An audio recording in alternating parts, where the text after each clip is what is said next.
with anxiety issues says it's seen an unprecedented rise in calls to its helpline in the last few days because of concerns about the virus. Here's our social affairs correspondent, Alison Holt. These are difficult times. They just feel very panicked, short of breath, anxiety, the very physical effects. The way ahead is hard. A changing world that's particularly troubling if you already have an issue with anxiety.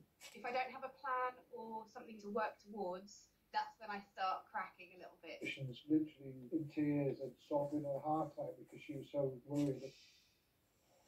For someone like Francesca with a history of heart problems, watching each coronavirus development as she cares for her daughter, her stress levels have been rising. It basically comes in waves. To begin with, you just kind of take note of everything, and then the more the news ramps up, being a new mum, suffering from health anxiety myself, it's just progressively got harder. Not everyone's cup of tea, but I do love a creepy-crawly. Lauren runs animal therapy sessions for schools and other groups. Business had been good, but her worries have increased as bookings have disappeared. Now, I've suffered with depression and anxiety all of my life, and just as I seem to get on top of myself, something like this will smash you down, and it's really, really hard. It's not just people who struggle with anxiety who are finding things tough.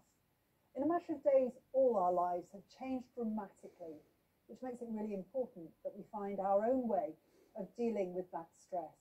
Panic attacks are a sudden spike of anxiety and adrenaline. Dave Smithson is from the charity Anxiety UK. They've seen such a large increase in calls to their helpline, they've had to extend its hours. I've been with the charity over 7 years and I can't recall anything on this scale. It's just simply unmatched and we're in uncharted territory. For some of the more than 8 million people in the UK who have an anxiety disorder, help comes with an apple, or at least a technique the charity uses called Apple. Acknowledge that you're worried. Pause. Push back against the thought. Let go of the worry. And explore the moment, because right now you are fine. Francesca has found acknowledging the anxiety helps, as well as speaking to friends online. I was having a really panicked day and I asked people to reassure me that everything would be okay, and I got so many replies of people saying things are going to be fine, we're going to help each other, go to this website, and it really, really helped calm me. And Lauren is now going to offer online classes teaching people about her animals. Having a plan helps her. In this situation, you cannot be in control of. Personally, I need to find something that I can be in control of and go forward with that, and hopefully it'll work. And picking our own techniques for coping in the coming weeks will be important. Alison Holt, BBC News.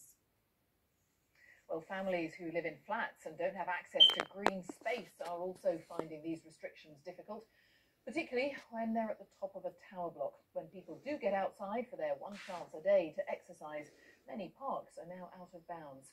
Fiona Lambdin has been to Bristol to meet one family trying to cope.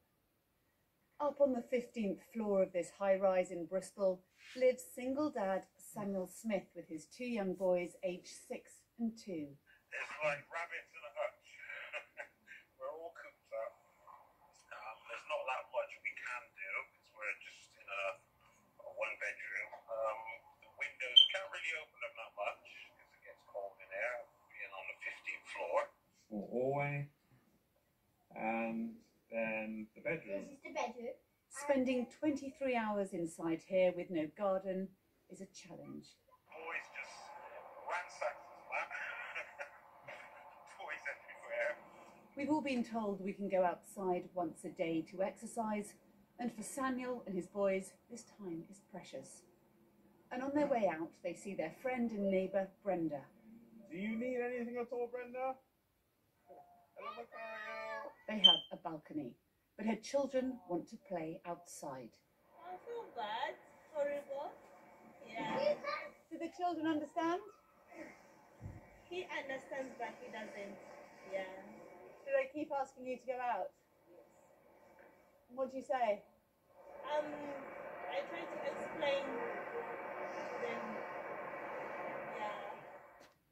And then we meet Alan and his 5-year-old daughter, He'd normally be at work in the barber's. We've got to forget about the view, forget about the weather, forget about, health and safety are more important than what it looks like outside. She's going to be safe. Other people outside is going to be safe. Other people older than us will be safe. It's good. It's the right thing to do. I think it's the best thing to do. Yeah, absolutely. All the way. I'm going to go right now. 10 minutes later, Samuel and his boys arrive at the park. Used to playing inside, they now know the railings are to keep them out. You feel good being out, Lysander? Yes, me too. Me too. Yeah, it's really because nice it's really fun. In a world that's changing so fast, they're just taking one day at a time. Fiona Lambden, BBC News. Well, with all football matches postponed indefinitely, managers and players have been trying to find